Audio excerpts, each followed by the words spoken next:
Welcome to Wild Her Wisdom, the podcast where bold meets brilliant and wisdom gets a little wild. Join Shelley and Mary as they dive deep into real conversations about life, leadership, creativity, and everything in between. We're here to spark laughter, light up inspiration, and celebrate the wild and wise woman inside you. Whether you're chasing dreams, finding your balance, or just in need of a good laugh, you are right where you belong. Let's jump into today's journey together. This is Wild Her Wisdom. Welcome back to Wild Her Wisdom. Mary and I are so excited to be with you today, having a kind of a personal conversation. What you say between the two of us, Mary? I would agree with that. We're going deep today, Shelley. We're going deep, people. So what you may or may not know, listeners, is that Mary and I hang out all the time. So whether we're going apple picking or we're hanging out on my patio, Doing a little or karaoke. yes, lunch at my favorite restaurant, Red Lobster. Mine too. So we have all these really deep conversations, and we thought, what an appropriate time as we're coming into fall, season of change, to talk about, what it means to stop proving yourself and to start becoming yourself. Yes. Ooh.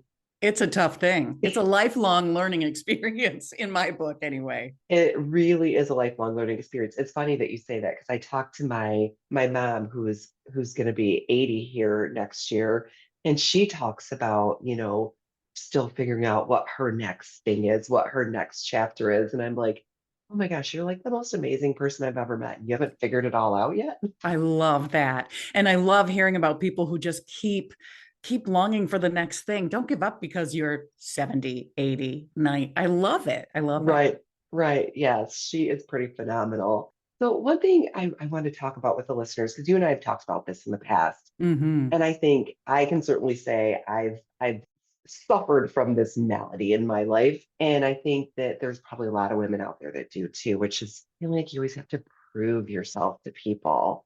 What is your experience with having to prove yourself, Mary? Oh my gosh, that's been my whole life. So I'm sure, I'm sure my therapist has probably said it stems back to childhood. When you're born in a family of 6 kids and you have a twin, you have to do an awful lot to stand out in that crowd.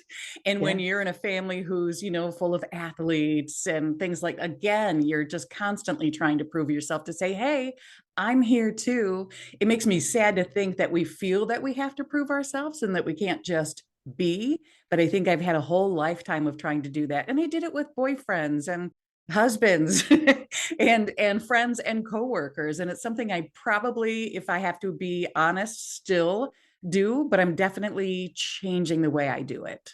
I think it does get easier as you get older, right? Like, the magic number 50, again, something crazy happens when you're 50. You just run out of fucks to give. You do. Your fucks jar becomes empty. It's just complete. I'm not doing it. But for me, I've gone through the same thing too. Like when I grew up, it was what other people thought were really important in my household. And that was just something that was ingrained in me. And I've had to do a lot of work on myself over my lifetime to first understand that that was something that was motivating me and something that was really personally affecting me. Right. And, like I say, with like emotional intelligence or, anything, like you don't show up as the best version of yourself when things are hard. And so you have to put the work in to understand the mindset, to really have that self-reflection and self-awareness. So when that does start creeping in your life a little bit, you're like, oh, hold on, hold the phone. What's going on here? Like, no, that's not what I want to do. Right. How do you like pull back on that when you find yourself moving into that proving mindset? Boy, sometimes it's reflection after the situation where I'm like, I didn't need to go that far. Why did I have to prove myself to these folks? What does it matter at the end of the day? And then I use that to move forward. But I think it's also important to just know that the work is never done, right? You're always going to be working on parts of you. You are never 100% perfect. And if you are, I want to meet you because What magical unicorn in this world is perfect? How about you?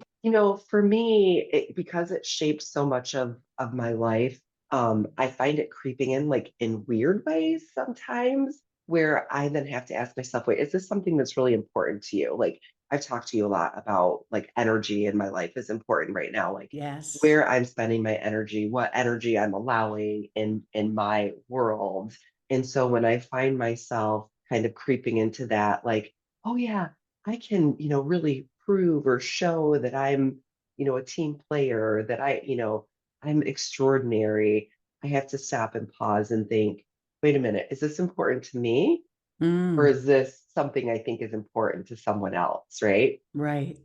And that's really hard because people have expectations that you want them to be proud of you.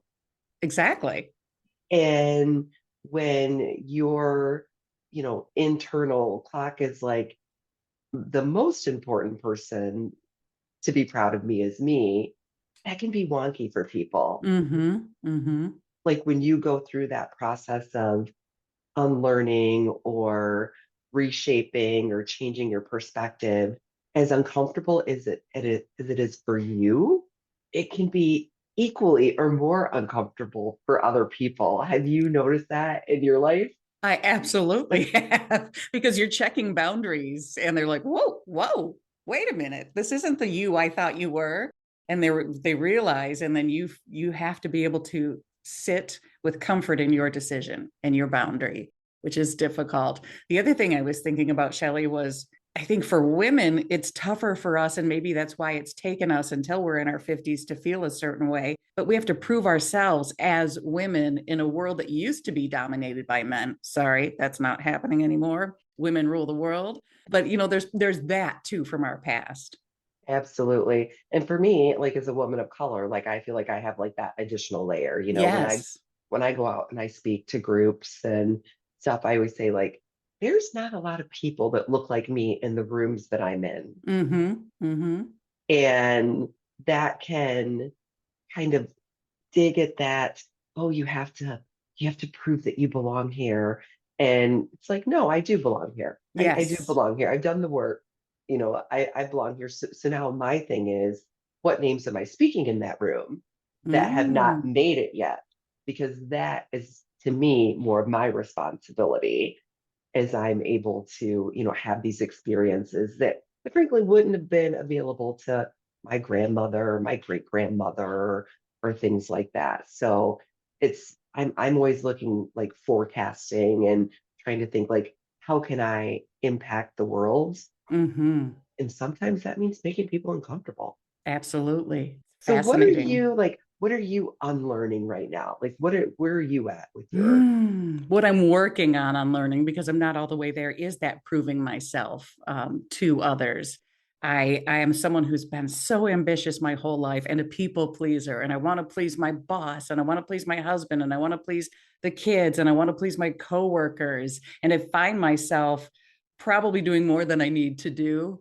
So it's pulling back on what's realistic. I'm still always going to be a pleaser, but it's Mhm. accepting that I don't have to do cartwheels, leave a gift on the desk, and all those things in order to be seen as a good human or respected. Right. I know we were chatting this weekend and I said to you, I'm just going to do nothing today. And like the look on your face was like, oh my gosh, that's a thing. That's a thing you can do. You rest, you give yourself time. What? Yeah, but it's like, we have to, for me, it's like, okay, that's what I need in this moment. I've been running really hard. And to me, when we're constantly on the go, when we're constantly saying yes, yes, yes, what we're doing is we're putting other people in front of ourselves. Mm-hmm. And Mm-hmm. that's part of what I'm trying to unlearn.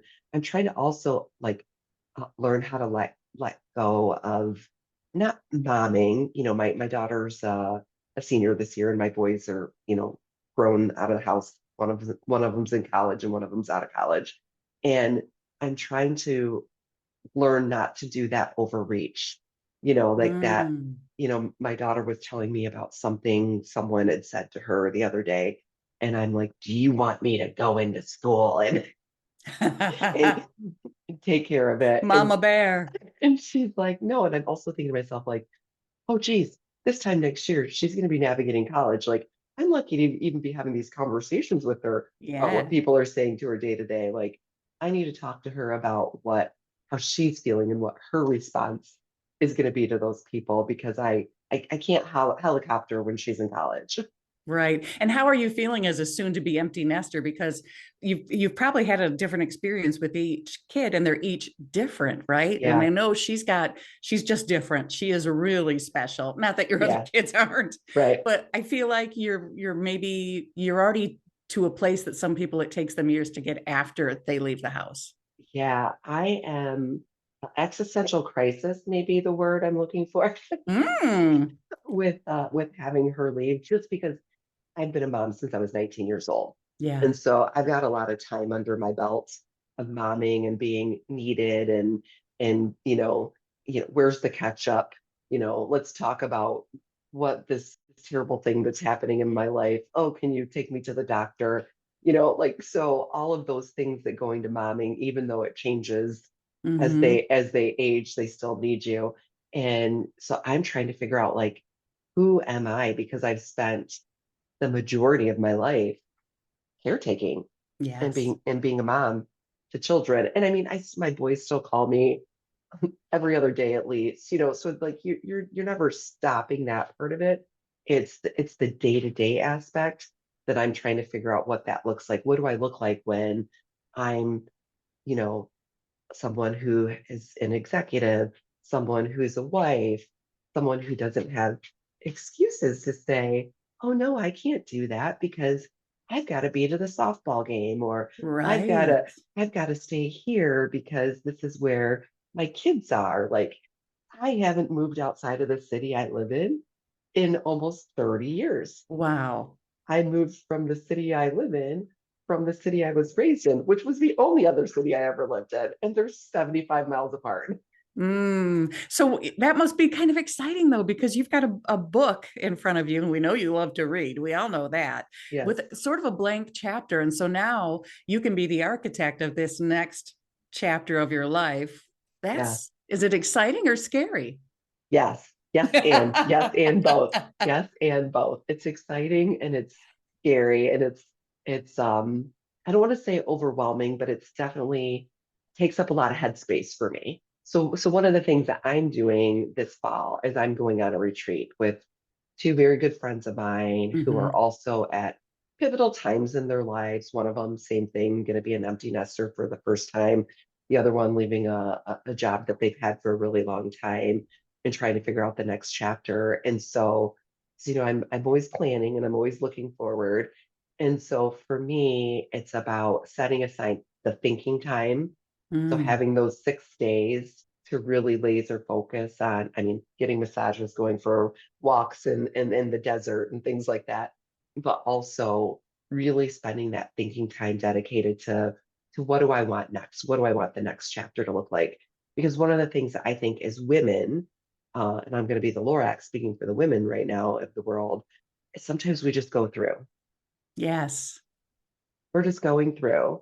And I like to be really intentional because as you know, the older we get, once we hit our 50s, it becomes pretty apparent that this this side of the stick's a little shorter. Right. It's scary, but true because we've got so much more wisdom now. Yes, yes. Well, that's one of the things I talk to you about all the time, which I love because you and I have similar mindsets. A lot of people our age are, looking at sort of winding down, like, oh, in the next 10 years, I'm gonna Mm-hmm. blah, blah, blah. And I feel like you and I are winding up. Yes, that's exactly it. My husband talks about retirement, and I say, "What? Please don't fast forward me however many years from now. I'm not there yet. And even when I retire, I'll still be working. I'll Mhm. probably, I don't know, write a book. I'll still start another band. It'll be that, taste the biscuit, old lady. But I never want to give up because I feel like when you And maybe that's a negative for me, but when you rest, sometimes that's when, if you don't use it, you lose it. I might have a little fear of that too. But we're both ambitious, and I just think that these are the things that will keep us healthy, because that's our personality style, is to keep pushing. Well, and I think you and I have something in common that a lot of our listeners may have too, is that we've really dedicated our lives to caretaking, right? And so Mm-hmm. I've had a wonderful career, and I don't want to anyway, say that I haven't. I've been very fortunate, but my main job to me has always been being a mom, right? So Yes. I never wanted the 80-hour work week. I never wanted the, flying all across the country and, being in meetings late, not being able to show up to their games. So I've always put myself in positions where I can sustain a great life, but I'm not missing the one chance I have for my kids to grow up. And you've done a lot of the same things, not even just with kids, but also your granddaughter. Mm-hmm. Absolutely. I feel like I'm a proud grandma. I'm proud Gigi for how it's gone with her. I actually took time off from work during COVID to help care for her, but I'll never take back that time that I left my job to be with her and bond. And we have a special relationship, and now we always will. And I will, she's my daughter's the type of girl that sends me houses next to her. So that feels pretty good. Yeah, And maybe someday I will move in next door. that's nice. My boys, it's so funny because people have, perceptions of girls versus boys. I have two boys and one girl. My boys call. My boys are callers. They Oh, call I've been me. with you. Yeah, they are callers. You're like, your phone blows up. Uh, my daughter is a little more aloof than my boys. Mm-hmm. So, and it's not that we're not close, but it's pretty funny. Like we showed up, she was, working for the National Honor Society, parking cars this weekend for the game. My husband and I were walking to the MSU game, so we stopped by to say hi, and she's like, "Oh my gosh, what are you doing here? Shame on you. Like you're infringing on my life." Where my boys would be like, "Hey, mom, let me give you a hug." Right. Well, she's a strong, independent woman, and she is going places. And Mm. she's like her mama. So it's a good Yes, thing. she is pretty fantastic. So, uh, just thinking about, the idea that we talked about giving ourselves permission to give ourselves space, giving ourselves permission to not show up for everyone the way that they want us to show up. How do we make space? Like, how do you make space to grow without judgment, either self-judgment or judgment from other people? Ooh, work in progress, conversations, self-reflection, asking myself the whys. It's work. Hmm. Tell me It about is you. work. I ask a lot more questions than I probably used to. I used to have like a super hot temper when I was younger. I want to say I don't have a hot temper, but you learn how to manage Yeah. it a little bit more. So things to me that would have sent me through the roof in 2.5 seconds, I'm asking more questions about now. Mm-hmm. And so whether it's my husband or whether it's a coworker or a friend, it's asking the question, help me understand how you're feeling. I sense that this is making you upset. How is this Right. impacting you? So that I can have more conversation, not to explain myself, but to get Mm-hmm. clarity Mm-hmm. from everyone, right? So when you think about it, we don't get mad at people for what they do necessarily. We get mad at people because they're not living up to our expectations. Yes. And so if someone's expectation of me is not meeting their, the reality that they're looking for, I'd rather have a conversation about what their expectations are of me and Mm-hmm. why that matters and why my expectations of myself matter than do this, fighting Right, right. and all of that. So that's how I try to calibrate it. Probably different than I did in my younger days, where I would just blow up or ghost people and blow off. Right. Because that conversation diffuses everything. Right. I mean, don't get me on this soapbox. I'll get on it momentarily, Mary. You know, I do a lot of work on civility and difficult conversations, Yes. and there are so few actual like disagreements in the world. Mm-hmm. Mm-hmm. There are innumerable misunderstandings. Yes. And if we can take the time to understand, wait, are we in a misunderstanding? Or are we just completely unaligned and we just Mm-hmm. don't agree with one another? Mm-hmm. Oftentimes it's the former, not the latter, right? We're misunderstanding. We're saying the same thing or we're hearing things differently. I mean, you're married. I don't live in your house, but I'll tell you, my husband and I have a lot of misunderstandings. Um, and it can even come down to the way we define words, Yes. right? And so sometimes it's what does this mean to you? Mm-hmm. Oh, well, that Mm-hmm. doesn't mean that to me. That means this to me. Mm-hmm. And so you can diffuse some of the judgment and some of the difficulty of you, coming out of your cocoon and becoming this beautiful butterfly by understanding how other people are defining things and how people are defining themselves to you. Right. And you can agree to disagree. And it's Hmm. all about perception. And that's the difference between me and my husband. He'll kill me for saying this. But if we are disagreeing on what a word means to us, Hmm.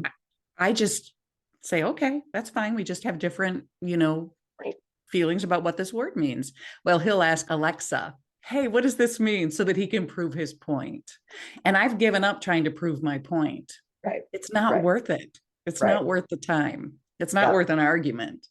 Absolutely not. Well, and that, I can't think of the quote exactly, but it's like, I think Brene Brown says, like, do you want something to the effect, like, do you want to be right or do you want to have peace? It's not Yeah. exactly that, right? But it's something to that fact. Like, in the end, what is it that you're looking for out of the conversation? Like, Mm-hmm. what is it that you're looking to accomplish? Do you want to have peace in your relationship or do you want to be right? Like, I want to have peace, girl. I want a little of both, no lie, but but when I'm talking myself down from a situation, it's does this matter? Right. Is anyone going to die from this? No, okay, let it go. Right. And I'm not in the business of saving people's lives, so I always keep that in the back of my Yes. no, like I always, I take my job, the things I do, I take them very seriously, but I do definitely self-check and go, hold on, is anyone gonna die? They're Yeah. not. Okay, all right, we're fine. Yeah. So with you, Mary, because you are in your continual glow up.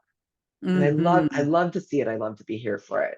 What is it? What has it taken, or what are you working on to believe that you're enough? You know what's interesting? I used to have a tattoo on my wrist that said "I am enough" Oh, because you did? I did, and I felt so strongly that I needed a reminder that I was enough. And then I Hmm. thought, screw that, I am enough, and I had it covered up.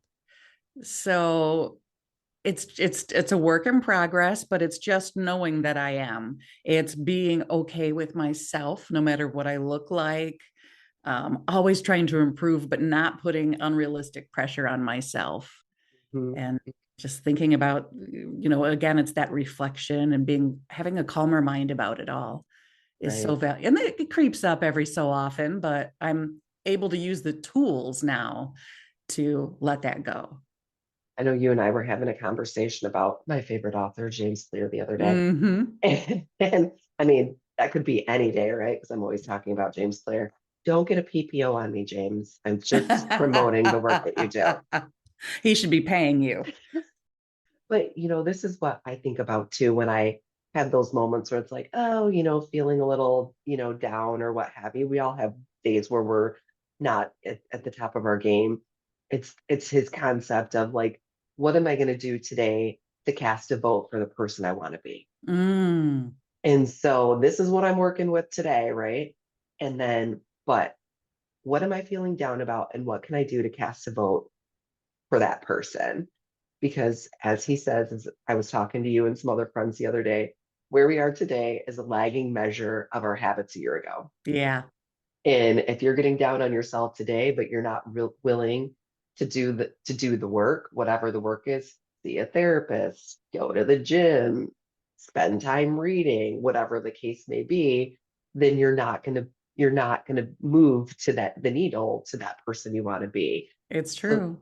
that's where I try to like recalibrate. And it's funny because my husband's back in school right now working on his master's degree, which I'm so proud of him. We could have a whole episode about his educational journey.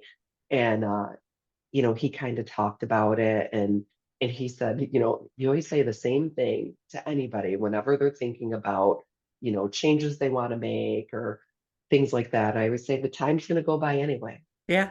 So if this is something that's important to you, you're still going to be 54 2 years from now. Mm-hmm. That's me, not him. He's older than me. Um, you know, but I'm still going to be 54 2 years from now, and I can either have the degree or I cannot have the degree. Right. But the time is still the same in between, Yes. right? And so that's what I try to think of too, like, how am I casting my votes? What am I doing to move the needle? It's, I've been in the space where I've, gone through depression and had anxiety and stuff. Mm-hmm. And it can be so difficult to crawl out of that. And the only way I know if I start feeling the storm clouds rolling around is to make sure that I'm really intentionally casting those votes. Yes. Really intentionally. Yes. It's like, okay, let me read a book today. Let me make sure that I got on my treadmill today. Let me make sure that I drank enough, like whatever the things are. Mm-hmm. To me, that's how you get past the self-judgment of where you are in this particular moment. I love that. I was there a day last week. I caught myself a little down in the dumps, taking things a little too personally, feeling like, oh boy, I'm going into a little funk here. Normally, that funk could last weeks for me. But by the end of the day, I was feeling back to myself because you just start asking yourself questions. What does this mean? Why is this bothering me? Does it matter at the end of the day? And you talk through it and you're done and you move on. And I'm Hmm. not saying depression is that easy for everyone to Yeah. navigate. It's certainly not, but you have to do the work a little too. Yeah. Listen, I live better through science, so I take my my mood stabilizer every Same, day of my life. same. Yeah, I'm not Um, shy to admit it. and but, I mean, I've been in the storm clouds of depression, and it is Mm-hmm. unbearable. It And is. so that's why I'm hyper focused when I start getting the grayness where I'm not sunshining from the inside like Yes, I normally do. That's where for me routine is so important. it Like is. one foot in front of the other is important. It's like I liken it to cleaning my kids' rooms. My kids are teenagers, right? So like I don't clean their room that often, but at least once a year I'm gonna get in there. And I look at it and it's so overwhelming. And so I go, okay, I'm gonna clean this corner on the side of the bed.